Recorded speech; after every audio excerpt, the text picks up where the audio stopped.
been a while since I started one of these videos with a classic multiplier introduction. So, sup people, multiplier here, and we have a video, and it's all about pointing especially, and it's also about how to make wide bass using Serum, because there's this really cool technique that I figured out, which I think is super interesting. It's kind of advanced, but hey, you can deal with that. So let's get a simple bass sound, and I'll show you what that technique is. So we're going to keep things quite simple. We're just going to get a very basic wavetable, something pretty normal, like maybe one of these monster sounds. Pretty cool. And then we're going to modulate that wavetable position with an envelope, normal stuff. Let's grab a spectrum analyzer so we can see what's going on with the frequencies. A bit lower down maybe.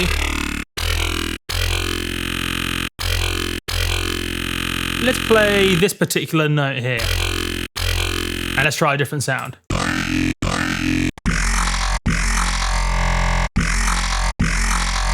I quite like that, that's pretty cool, right? So, how do we go about making this thing wide? Well, the normal way to make a sound wide in a natural way is to use something called Unison. So what we can do, we can turn this Unison number to 2. Therefore, we have 2 voices, i.e. one coming out the left, one coming out the right speaker. And then by changing this detune amount here,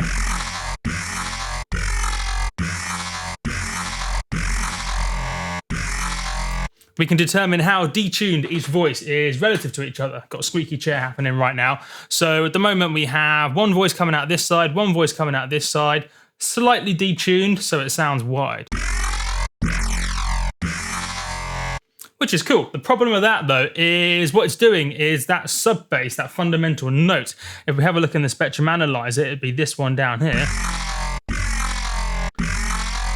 That massive peak there is called the fundamental. It's the main note of our bass sound. And what we don't want is that to be wide too, because for complicated reasons, we want the sub bass to be central or mono. Simplistically, it's to make it more powerful and to make sure it always sounds good in most situations. That's the short answer. So we basically want this nice wide sound with these wide harmonics, which is that interesting growly sort of sound.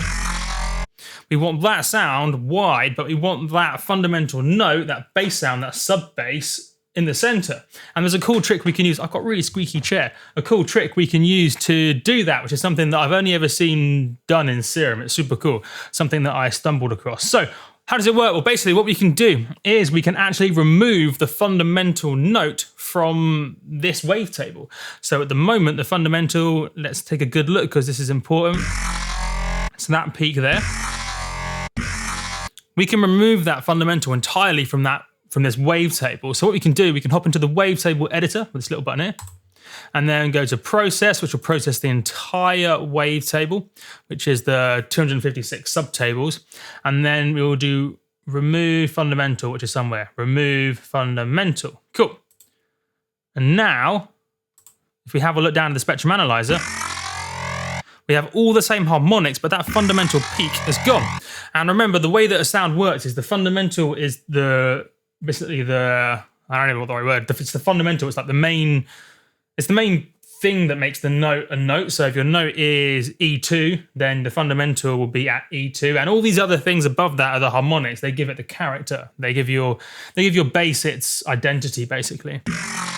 So we've still got the identity, we've still got the character of this bass sound, but we've removed that fundamental peak, that fundamental sound from, or fundamental component from our bass sound.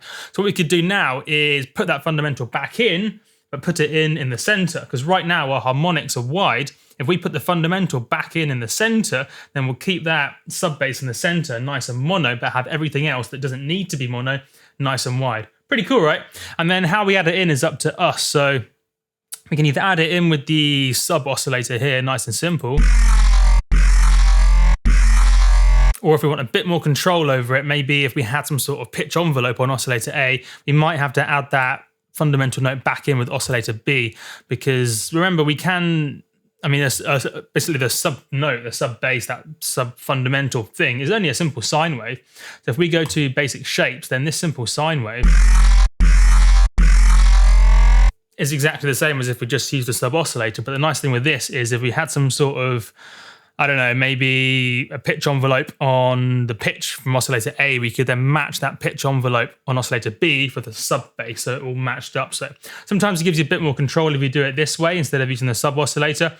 But saying that, if you wanted to, for example, let's say you wanted to add some effects to the harmonics, the character oscillator A, but not the sub bass, because you still want the sub bass to be central, then you would have to use the sub oscillator, because you could then direct it out past all the filters and effects. If you purely wanted to maybe add some filtering or some filters to oscillator A, but not the sub, we could still use oscillator B, because we could route basically oscillator A through the filter, but not oscillator B, which is what is going on right now. So it's up to you how exactly you want to add that fundamental note in, but I think that's a pretty cool technique and quite a nice idea that you can take your interesting wavetable. I just chose Monster 4 arbitrarily, it's not super interesting.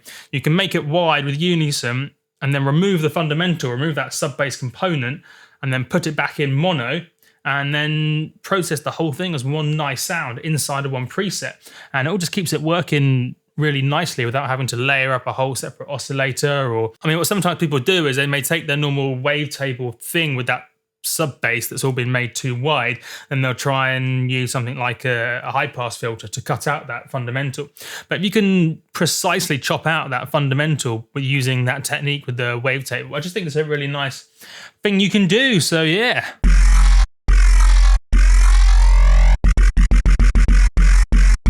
And just to show you where I probably would have gone next with the sound, just for fun, because some of you will probably be like, well, that bass sound doesn't sound very good. It's because I hadn't finished making it. I just wanted to show you the idea that you can remove a fundamental from a wavetable, process the harmonics separately to the fundamental, all within one preset. What I got and done did is then stuck a reverb filter on there with envelope 2. I changed envelope 2. Envelope 2 is still modulating the wavetable position here, but made it look a bit like that, and then stuck it on the cutoff position of this reverb filter.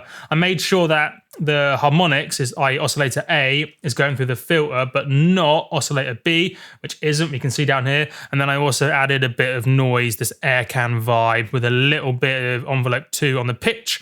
And I made sure that that was going through the reverb filter as well, just because I thought it sounded cool.